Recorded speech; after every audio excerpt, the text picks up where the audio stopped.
I was saying that before I came to the house this afternoon, I passed by hospital to visit a journalist called Miracle Ibra. He's a top television journalist who was brutalized yesterday. His eye was shattered. Yesterday we went for the nomination of my party's candidate, one Elias Nalukoola, for the Kewenpe North by-election. Honorable Speaker, after the nomination... Switch on. Switch on. Honorable Speaker, the candidate was assaulted, taken away. A couple of people were picked up and others brutalized. This particular journalist was descended onto by men in JAT uniform. JAT is Joint Anti-Terrorist Task Force. These are people who are meant to go out there and deal with terrorists. They descended on this journalist who was fully branded as a journalist with his camera and beat him up with batons, shattered his eye and broke bones around his face.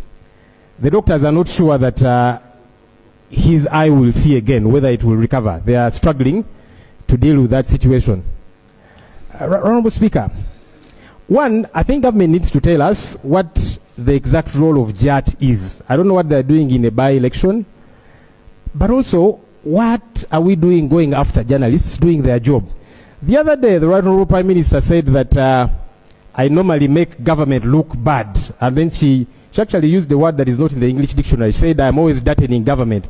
But there are things that government does that makes it look dirty on its own without my help and without anyone's help.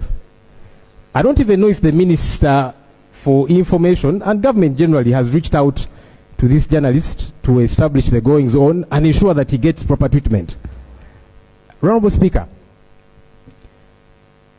we have got laws in this country.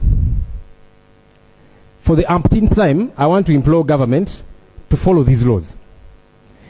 If it is keeping law and order, police has got to do that, and again, within the confines of the law.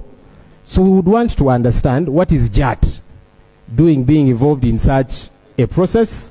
Why are they picking up people, beating them up, beating up journalists who are doing their job as a journalist? Their weapon is a camera. Government.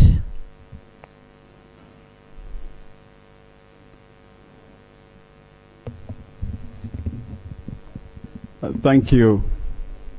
Thank you, Madam Speaker. The Right Honorable Prime Minister yesterday but one made a statement when the leader of opposition made a statement here. Why is what he's saying, we sympathize with the person who has been injured, and also to note that some of these actions are not sanctioned by government, but also it's important, you can imagine now, it's important that when you come on the floor of the House, you come at least with some details so that we know where to start from.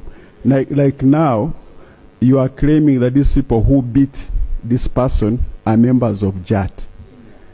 How can now government know at this material time whether this was a police person, whether it was a goon, or something else? So it's important, Madam Speaker, that we take, while this house is a place where we should represent our people, while this house is a place we should represent our people, it's a place of record. It's a place of record.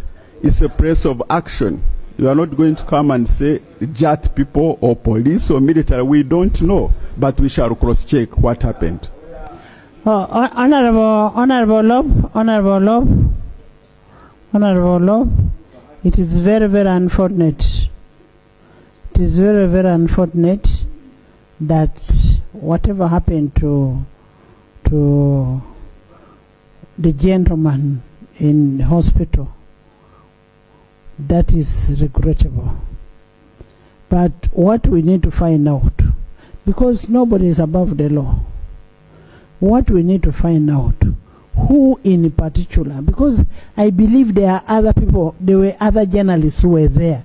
There could be somebody who could have taken a picture of the person who brutalized the patient. Let's have that information, and then we make a follow-up of that information, and we take action. I mean, government cannot sanction and say, go and brutalize so and so. Who is that person to be brutalized? I appreciate you, Right Honourable Speaker, for that guidance. You see, for us normally what we require is that government takes swift action against these fellows who operate outside the law. Then people will know you are cracking down. Now, regarding information about all of that, government came to this parliament and was appropriated billions of shillings to put CCTV cameras within town. So I'd expected government, through the Minister of State here, to say we are going to immediately follow up this matter, because you have got CCTV cameras, as opposed to going on quick defense. Honorable. And I can also direct you to the hospital where he is. He's in Zambia Hospital. He's called Miracle Ibra. Honorable, he who alleges must prove beyond reasonable doubt. You have said it is the government and it is the judge. Please bring. I mean, we must put these people to where they belong. We must hold these people accountable. Because if it is true that these judge people did all this, why would they beat that young man? Why? That is a question we are asking, why?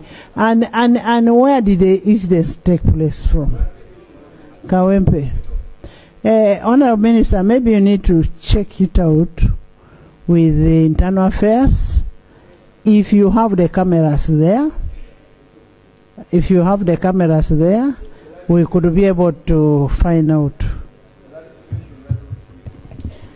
Madam Speaker, we shall follow up and action will be taken, because security agencies are supposed to protect the citizens of Uganda, the territorial integrity of the country. So we shall follow up, and certainly we shall visit also the journalist who was injured. Honorable Minister, please take time off and visit the journalist who was beaten and give us a feedback, and we see how best can be handled.